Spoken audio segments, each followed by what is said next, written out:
পাপিয়া তার মা অহনা দেবী এবং বাবা অজয় বাবুর সঙ্গে শহরে বসবাস করে। পাপিয়ার বাবা খুবই ধনী আর বিখ্যাত একজন মানুষ। পাপিয়া শহরের মেয়ে হওয়ার কারণে সে সব সময় মডার্ন হয়ে থাকতো এবং ছোট ছোট ড্রেস পরতো, আর তার উপর সে একদমই গরম সহ্য করতে পারতো না, তাই বাড়ির ভিতরে সব সময় এসি চালিয়ে বসে থাকতো। এমনই একদিন পাপিয়ার মা পাপিয়াকে বলে, পাপিয়া, তোর বাবা তোর জন্য একটা খুব ভালো পাত্র দেখেছে। তারাও ঠিক আমাদেরই মতো ধনী, অনেক বড় বিজনেসম্যানের ছেলে। তোমাদেরকে আমি কতবার বারণ করব, আমি এখন কোনো পাত্রের সঙ্গে দেখা করতে চাই না, আর আমি এখন বিয়েও করতে চাই না। তোমরা সেই আমার বিয়ে নিয়ে কেন এত মাতামাতি করছো, আমি তো কিছুই বুঝতে পারছি না। দেখ পাপিয়া, তোর তো বিয়ের বয়স হয়েছে, বল এখনো যদি আমি তোকে বাড়িতে বসিয়ে রেখে দিই তাহলে পাড়ার সকলে আমাদেরকেই ভাববে হয়তো যে আমরা তোর বিয়ে দিতে পারছি না, কিন্তু দেখ আমরা তো তোর জন্যই বিয়েটা দিতে পারছি না। দেখ তুই কেন এখন বিয়েটা করতে পারবি না বলতো, আমরা তো তোর পছন্দের সব জিনিসই তোকে দেব। আমি আমার পছন্দের সব জিনিস নিয়ে যাব, সেটা আমি খুব ভালো করে জানি, কিন্তু আমি এখন মোটেও বিয়ে করতে চাই না। আমি এখন আমার বন্ধু বান্ধবীদের সঙ্গে ঘুরতে চাই, ওদের সঙ্গে এনজয় করতে চাই। আর তুমি আমার এখনই বিয়ে দিয়ে দেবে ভাবছো? না, ওটা তো আমি কখনোই করতে পারবো না। এই বলে পাপিয়া সেখান থেকে চলে যায়। পাপিয়ার এইরকম অভ্যাসের কারণে তার মা বাবা তার উপরে খুবই রেগে থাকতো, কিন্তু তাকে কিছুই বলতে পারতো না। এইরকম ভাবে দেখতে দেখতে বেশ কিছুদিন অতিবাহিত হয়ে যায়। এমনই একদিন পাপিয়া শপিং মল থেকে শপিং করে বাড়িতে ফিরছিল। তার হাতে অনেকগুলো ব্যাগ ছিল, আর তার অন্য হাতে একটা সাইড ব্যাগ ছিল। শপিং থেকে বার হয়ে কিছুটা দূরে আসতেই পাপিয়ার হাত থেকে সাইড ব্যাগটা কেড়ে নিয়ে দুটো ছেলে দৌড়ে ছুটে চলে যায়। এটা দেখে পাপিয়া চিৎকার করতে থাকে, প্লিজ হেল্প মি, প্লিজ কেউ আমাকে সাহায্য করুন। দেখুন ওই দুটো ছেলে আমার ব্যাগ নিয়ে চলে গেল, দয়া করে কেউ আমাকে একটু সাহায্য করুন। এই বলে পাপিয়া সেখানে দাঁড়িয়ে দাঁড়িয়ে চিৎকার করছিল। পাপিয়ার চিৎকার শুনে একটা ছেলে তার সামনে এসে বলে, আপনাকে তো দেখে ধনী পরিবারই মেয়ে বলে মনে হচ্ছে, তাহলে আপনি শুধু শুধু একটা বার্গারের জন্য এত কেন চিৎকার করছেন? যান না, নিজের বাড়িতে যান না। এই বলে নিখিল সেখান থেকে চলে যায়। নিখিলের এই কথা শুনে পাপিয়ার অনেক রাগ হয়, তারপরও সে চিৎকার চিল্লামিল্লি করতে থাকে। তখনই সেখান দিয়ে একটা গরিব সাইকেলওয়ালা যাচ্ছিল, তাকে দেখে বোঝা যাচ্ছিল যে ছেলেটা অনেকই গরিব। পাপিয়ার চিৎকার শুনে সাইকেল নিয়ে সেদিকে ছুটে যায়, আর তারপর সেই চোর দুটোকে ধরে তাদের কাছ থেকে পাপিয়ার ব্যাগটা কেড়ে নেয়, আর তাদের দুজনকে অনেক মারধর করে সেখান থেকে তাড়িয়ে দেয়। এই নিন আপনার ব্যাগ। এমা, আপনার তো অনেক রক্ত বার হচ্ছে, আমি আপনাকে ডাক্তারের কাছে নিয়ে যাচ্ছি। আপনি আমার জন্য এতটা কষ্ট করলেন, আর আমি তো আপনার জন্য এটুকু করতেই পারি, তাই না? চলুন, আর বেশি দেরি না করে আপনাকে আমি ডাক্তারের কাছে নিয়ে যাই। না না, এই সামান্য একটুখানি চোটের জন্য ডাক্তারের কাছে যেতে হবে না, আমি একদম ঠিক আছি। প্রীতম যখন এই কথা বলছিল তখন পাপিয়া দেখেছে তার কপাল দিয়ে রক্ত বার হচ্ছে। তখন পাপিয়া নিজের রুমালটা বার করে প্রীতমের রক্তটা মুছে দেয়, আর তারপর পাপিয়া প্রীতমকে বলে, আচ্ছা ঠিক আছে, আপনি আমার সঙ্গে ডাক্তারখানাতে যাবেন না তো?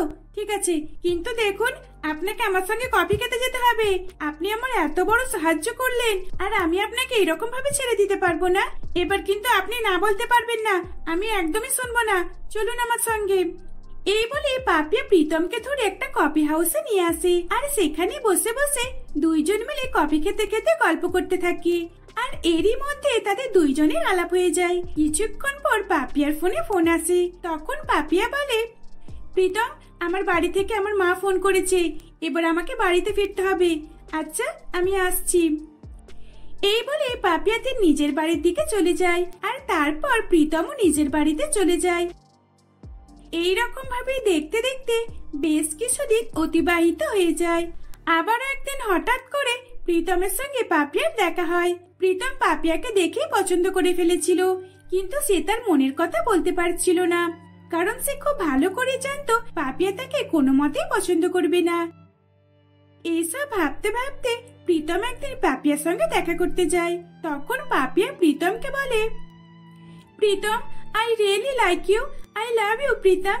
আমি তোমাকে প্রথমবার দেখে পছন্দ করে ফেলেছি, আমার তোমাকে খুব ভালো লেগেছে।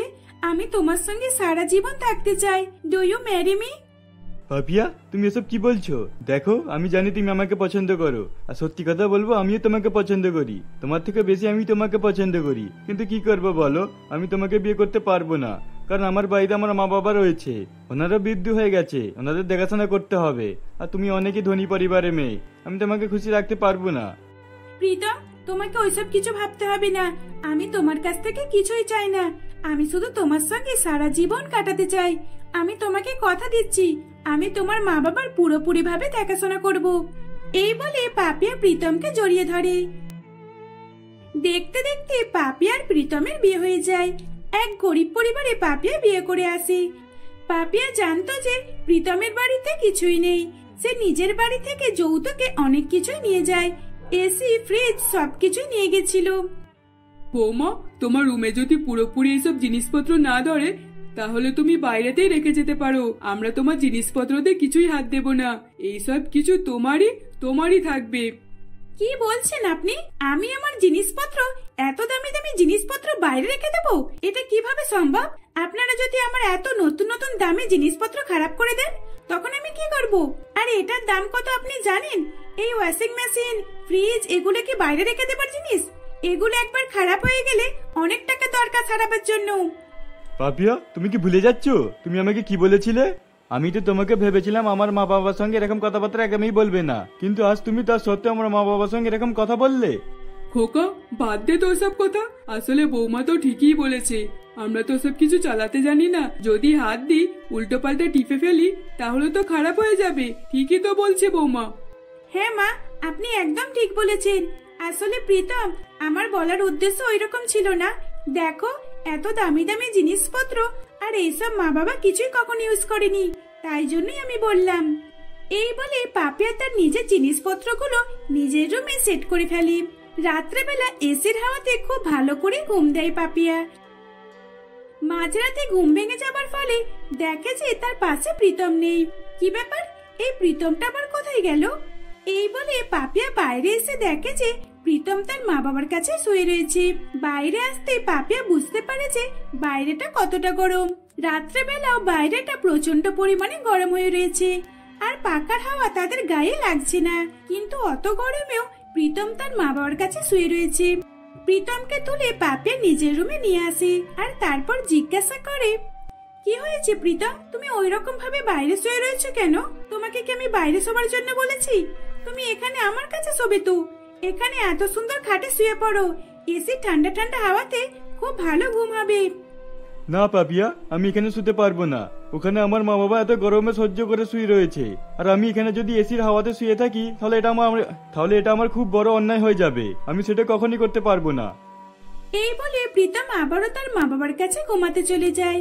এদিকে পাপিয়া মনে মনে অনেকে রাগ করতে থাকে, কিন্তু তার কিছুই বলার ছিল না। দেখতে দেখতে বেশ কিছুদিন অতিবাহিত হয়ে যায়। এমনই একদিন প্রচন্ড গরম পড়ার কারণে প্রীতমের মা বাবা শরীরে অনেক ঘামাচি বেরিয়ে পড়ে। তারা সারাদিন অত গরম সহ্য করে বসে থাকতো, আর প্রীতমের মা বাড়ির সমস্ত কাজ করত। বৌমা তো কিছুই করতো না, এর ফলে তার আরো বেশি গরম হতো। বলছি তুমি বরং বৌমার রুমে যাও আর একটুখানি এসির হাওয়াটা খেয়ে আসো, তোমার তো অনেক গরম হচ্ছে, আর তুমি তো কাজ করতে করতে হাঁপিয়ে যাচ্ছ।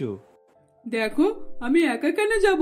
আমি যদি যাই তাহলে তোমাকেও সাথে করে নিয়ে যাব, কারণ আমি একা বসে বসে এসির হাওয়া খাবো আর তুমি এখানে বাইরে গরম সহ্য করবে। চলো, আমরা দুইজনই যাব। এই বলে প্রীতমের মা প্রীতমের বাবার হাত ধরে নিয়ে বৌমার রুমে চলে যায় আর গিয়ে এসি ঠান্ডা ঠান্ডা হাওয়া খেতে থাকে। কিছুক্ষণ পর সেখানে পাপিয়া আসে, আর পাপিয়া তার শাশুড়ি এবং শ্বশুর মশাইকে বলে, আপনাদের সাহস কি করে হলো আমার রুমে আসার? আপনারা আমার রুমে এসে ঠান্ডা ঠান্ডা এসির হাওয়া খাচ্ছেন? যান, বাইরে যান আগে।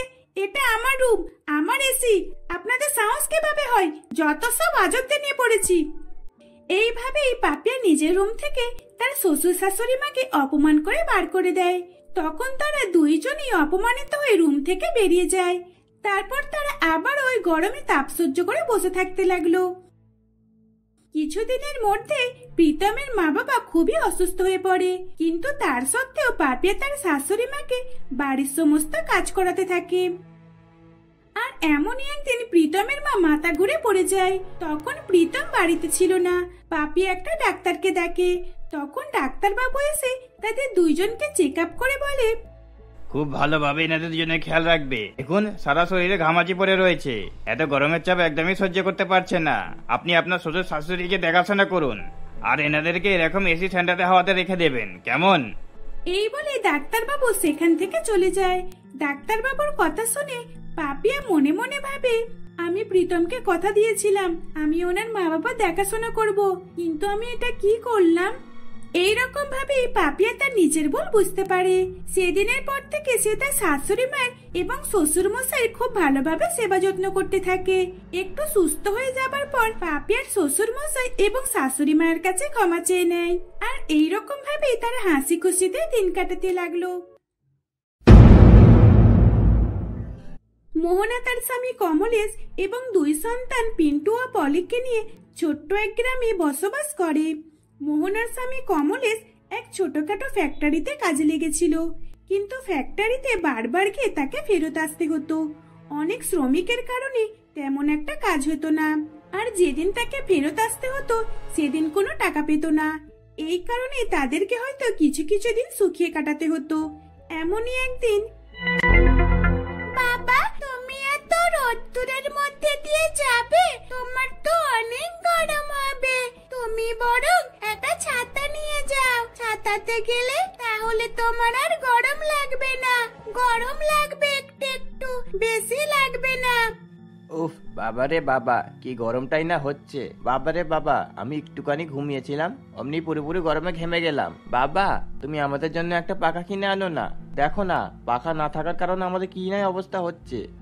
হ্যাঁ পিন্টু, তুই একদম ঠিক বলেছিস। বাবা পিন্টু তো ঠিকই কথা বলেছে, ও তো কোনো ভুল কথা বলেনি।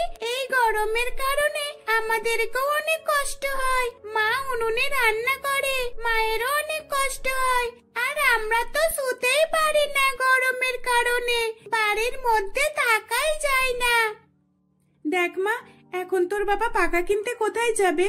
আর তাছাড়া এখন তো আমাদের কেউ পাকা ধার দেবে না, এখন গরমকাল, পাকার দাম অনেক, আর আমরা যদি নতুন পাকা কিনতে যাই তাহলে আমাদের কাছ থেকে অনেক দাম নিয়ে নেবে।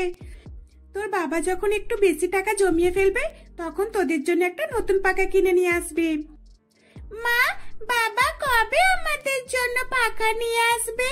এই তো গরমকাল পড়ে গেল, এই তো গরমকাল পড়ে গেল, এত গরমের মধ্যে আমরা বাড়িতে যে কিভাবে থাকি সেটা তো আমরাই জানি।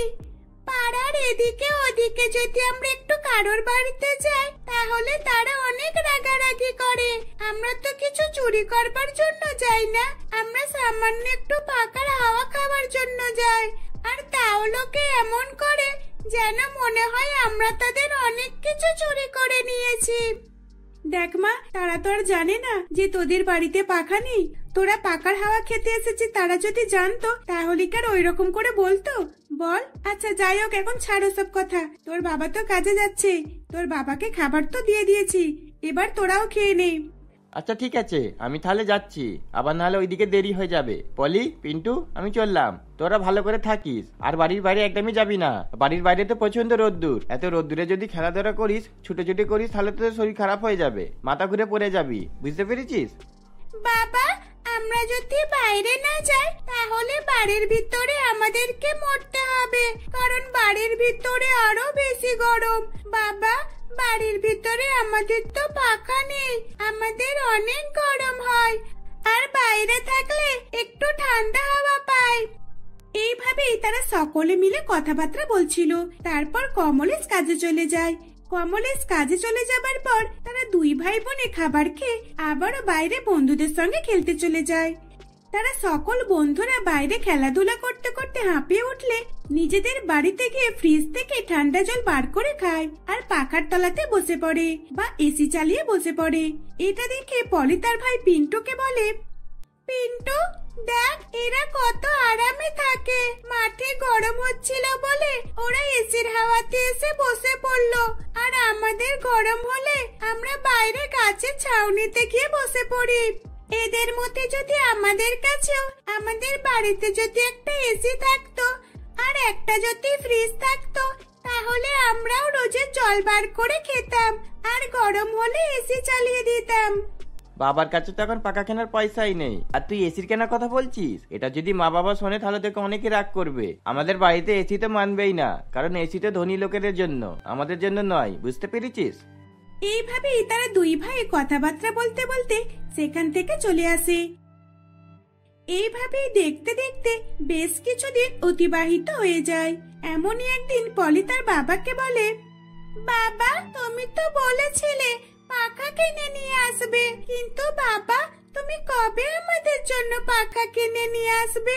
এত গরম আমরা তো আর সহ্যই করতে পারছি না।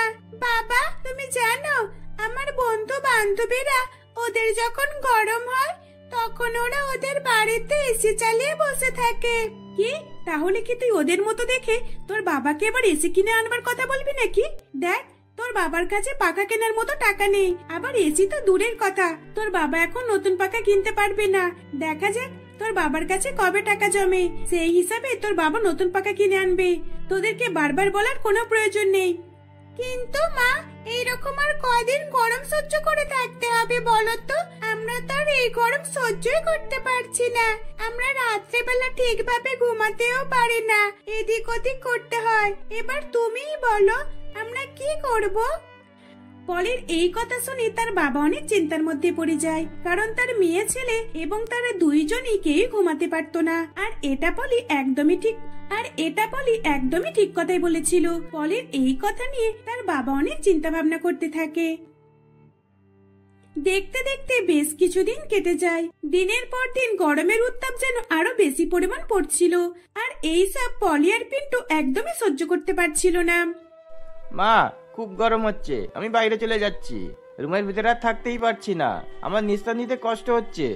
এই বলে পিন্টু ছুটে বাইরের দিকে চলে যায়। পিন্টু বাইরে চলে যাবার পর তার পেছন পেছন তার বোন পলিও চলে যায়। তারা রাত্রেবেলা বাড়িতে আসতো আর সকাল হলে বেরিয়ে যেত, কোনো বন্ধু বান্ধবদের বাড়িতে থাকতো এবং খেলাধুলা করতো।